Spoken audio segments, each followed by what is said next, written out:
Ba'zi bir yoshlarimiz saviyasizlarcha fontan yoniga borib 70-75 bir narsa deb baqirib turgan bir paytda meni e'tiborimni tortgan narsa mana shu raqamlar ostidagi suralar bo'ldi.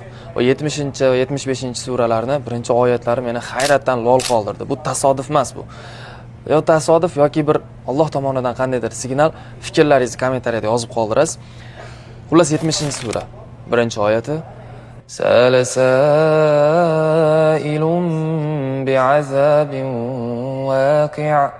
Ma'nosi qiyomat kuniga ishonmaydiganlar Rasulullohdan qiyomat haqida o'zi u bo'ladimi yo bo'lmaydimi deb mana shunday ohangda so'radi.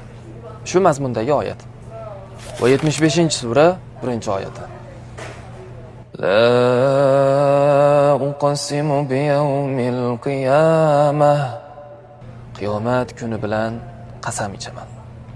Mana bu ikkala raqam ostidagi oyatlar qiyomat oyatlari.